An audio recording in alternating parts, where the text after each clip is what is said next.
On your right, first question from Eric. Hey, bud. Can you just take us through what's going through your head as you see that ball get tossed up over the top of Giannis? Yeah, I mean, you know, their connection in the pick and roll game, their ability to make plays is very good. And Giannis just made a spectacular block, a spectacular play. His ability to cover ground and get to that point, get to the top. You know, that's an NBA Finals special moment right there. And we're going to need more of them. You know, his impact on the game on both ends of the court. It's a big-time block. You know, that's what he's capable of. In the meantime, Chris Middleton went for 40. Just what did you think of kind of his takeover there as it goes from tied to you guys up late in the fourth quarter? Yeah, you know, I think you need somebody that can make those shots. You know, he and Giannis in a pick and roll. Giannis setting great screens, and Chris, you know, I thought he had some good looks, you know, kind of early, and but then he just stayed with it, and you know, credit for him.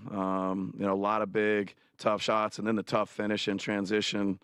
You know, he was special. You know, so a lot of good stuff from Chris, and defensively too. I think, you know, he's given us a lot on that end. So, yeah.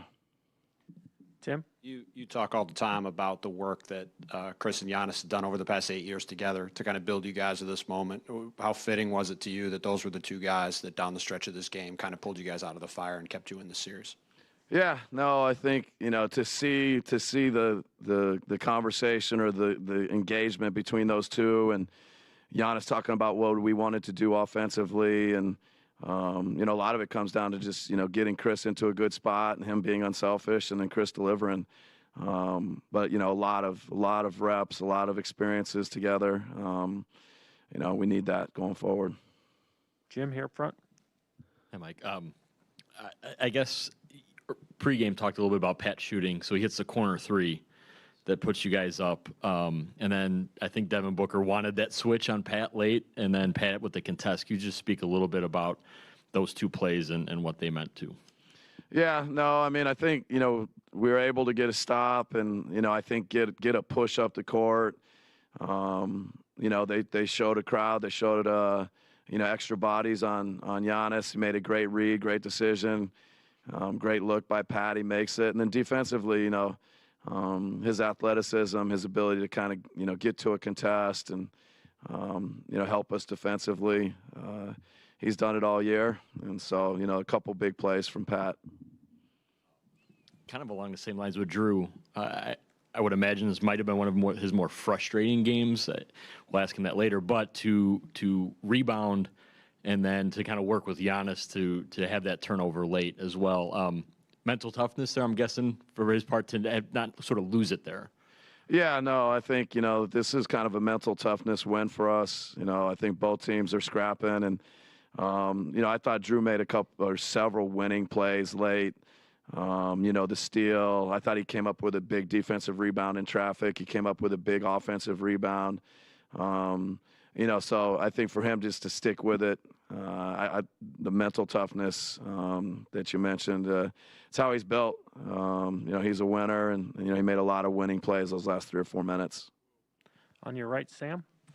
But late when Devin seemed like he was almost trying to intentionally foul Drew, which would make no sense when he had 5. But, I mean, did you get an explanation on how the whistle didn't blow there? And in general, your thoughts on Devin's night? Yeah, I guess I'll go the first one. I think, you know, there was just a little bit of a mix-up. I think they called the foul a little bit earlier on somebody other than Booker. So I think there was a little bit of confusion, you know, just in general, both, you know, the players and you know, I think Booker just went to the bench, thought he had fouled out, and the foul was on somebody else. There's a little bit of, like I said, confusion, mix-up. Not that big a deal. I don't know. Was there 7-10 seconds left? So I thought it was pretty late. But anyways, as far as Booker's night, you know, he's hitting, you know, contested, tough shots. You know, I think we just got to keep making him work for everything. You know, maybe we were able to get a couple stops late, just but, you know, he's a heck of a player. Bounce back game from him, which is exactly what we expected. We just got to keep making him work for everything he gets. Vinny?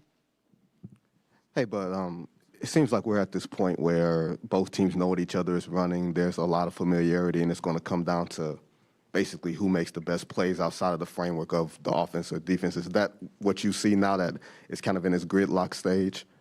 Yeah, I mean, there's the familiarity is certainly there.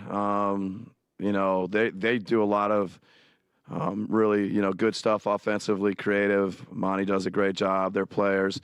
So I think, you know, you still got to be on point. There's got to be a mental focus.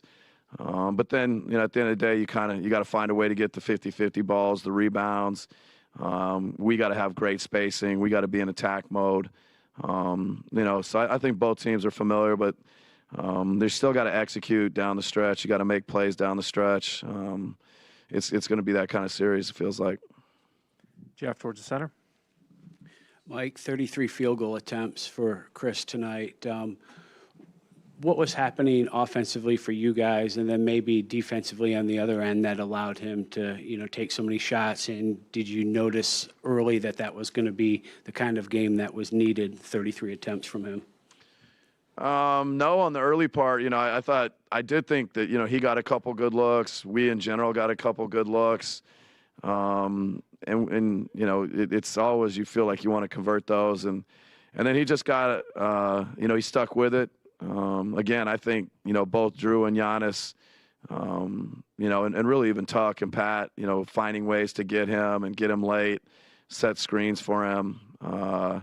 So I didn't feel it early, but, you know, as the game went on, you know, and I thought Giannis found him on some kickouts, you know, some offensive rebounds. It's just a variety of ways he gets to 33 shots and 40 points. But late, you know, obviously the ball was in his hands a ton. Go to Mara on Zoom. Question from David Aldridge over Zoom. It seemed like maybe you were going with Teague a little bit more tonight. Did you like what he was able to do in terms of picking CP up 94 feet? It looked like on multiple possessions, and maybe that has a cumulative effect over 48 minutes. Yeah, no, I think Jeff has been good for us, and you know, as a group, we're trying to, you know, just make things difficult on both Paul and Booker, and Jeff's been a part of that. You know, his minutes I think have been really good, and he can play with Drew. Drew can play off the ball.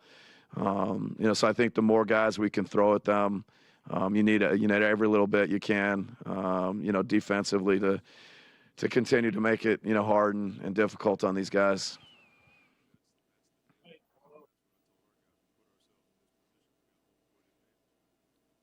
You have one more on Zoom? We'll go over to Davide. Hey, Coach, going back to Chris, what do you think makes him an all-star and a player capable of being decisive in a game, in a finals game? I mean, there's so many things, Chris, you know, to be, you know, playing at the level he is and, you know, delivering for his teammates. It's a long laundry list, you know.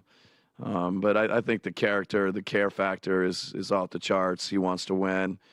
You know, he's obviously a great shooter, great passer, playmaker. I think he makes, you know, winning plays on the defensive end.